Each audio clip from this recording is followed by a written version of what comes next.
Another drink, sir? No, thank you. Excuse me, is anyone sitting here? No, please, have a seat. That's better. My feet are killing me. Have you been here long? No, but I just flew in this morning and I haven't had a chance to sit down since then. Oh, where have you come from? From Manila? Is this your first visit to Australia? No, I have been once before, but it was a long time ago. And have you been to Sydney before? No, it's an amazing city. Yes, it has its points. But you're lucky to live in Manila. It's a fascinating city. What about yourself? Do you live in Sydney? No, I live in Melbourne.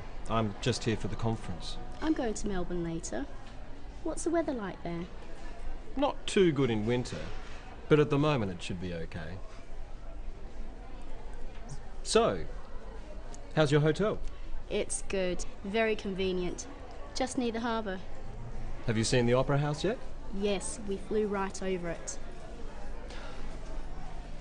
Excuse me, there's someone I must talk to. It's been very nice to meet you. I'm Walter, by the way. You too, I'm Sue. Perhaps we'll meet later. I hope so.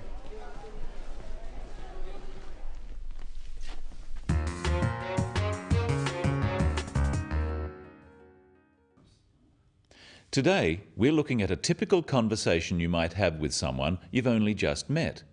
At a conference, for example. What sort of thing can you talk about? And what topics should be avoided? Let's look at how Walter and Sue get acquainted. Sue breaks the ice or starts the conversation. Excuse me, is anyone sitting here? No, please, have a seat. That's better. My feet are killing me. We can tell from how Sue speaks to Walter that they haven't met before. She is very polite, and so is he. But then she says something more personal, and this is the icebreaker. That's better. My feet are killing me. Sue is letting Walter know two things. Firstly, that she is tired, and secondly, that she is willing to have a friendly conversation with him. By making a more personal or casual remark, she is inviting him to respond. Have you been here long? No, but I just flew in this morning and I haven't had a chance to sit down since then. Walter asks, "Have you been here long?" To start a conversation like this, it's fairly safe to talk about what people have just done. For this, we use the present perfect, have. Practice with Walter some typical questions like this you could ask. Have you been here long? Have you been to Sydney before? Have you seen the Opera House? Have you tried any restaurants? Questions that start with "have you" are yes-no questions, so they have a rising tone. Have you been here long? When answering these questions in a situation like this, it is helpful to add some information, not just say yes or no. If you just say yes or no, people may think you don't really want to talk. Have you been here long? No. No. Instead, notice how Sue helps the conversation along by giving some extra information. Have you been here long? No, but I just flew in this morning and I haven't had a chance to sit down since then. Oh, where have you come from? Sue has said that she flew in this morning, so this gives Walter an obvious next question. Where have you come from? This is a different type of question. It's asking for information. Questions beginning with where, when, what, why, who are all questions asking for information. Notice the difference between where have you come from, meaning where did you fly from, and where are you from, meaning what is your nationality. Notice also the falling tone with these questions. Where have you come from? This makes the question sound friendly. But be careful not to ask too many questions like this altogether. The other person may think You're being too nosy. Where are you from? Manila. What do you do? I'm an accountant. Why are you here? I'm on business. Who are you with? My boss. Excuse me. Where are you going?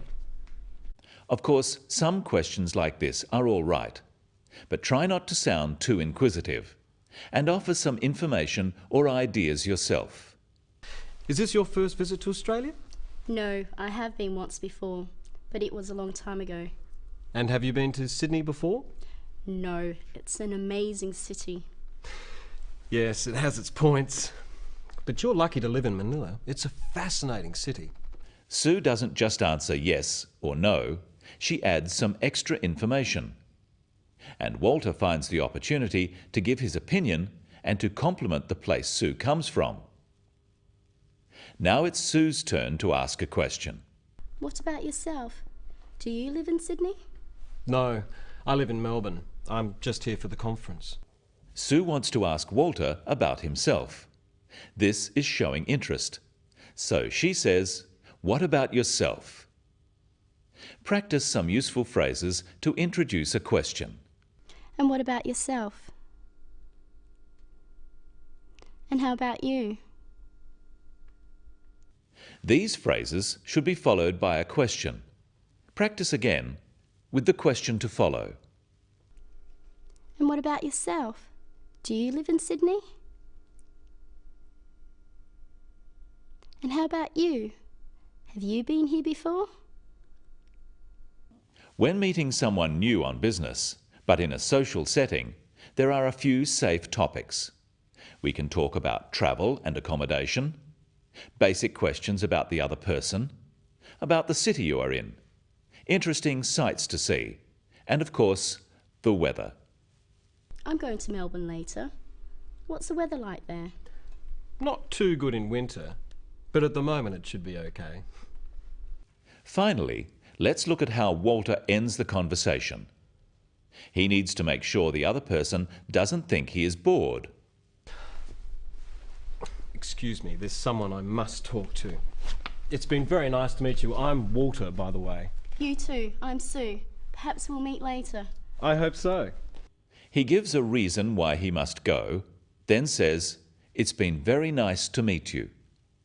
Practice some useful phrases for ending a conversation with Walter and Sue. Well, it's been very nice to meet you. Nice to meet you too. It's been good to meet you. You too. I have enjoyed talking to you. So have I.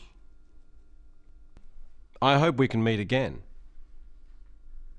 So do I. Perhaps we'll meet again.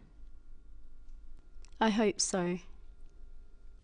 In conversation, when asking questions, remember to use a rising tone for yes-no questions, such as those starting with "Do you?" or "Are you?" Questions starting with "Do you?" ask about regular actions and about likes and dislikes or opinions. Do you travel often? Do you like the weather here? Do you think this session will be interesting? Questions starting with "Are you?" are asking for personal information. Are you from Manila? Or intentions? Are you going to the dinner? Questions starting with where, when, what, why, or who are asking for information, and they often have a falling tone. Where do you come from? When are you going back? People from different cultures have different ideas about what are reasonable topics for conversation between strangers. So at first, it is safest to stick to general topics, such as travel, the weather, places, and of course, the business you are in. And remember, to keep the conversation going, offer information. Don't just ask questions. That's all today on the Business of English. See you next time.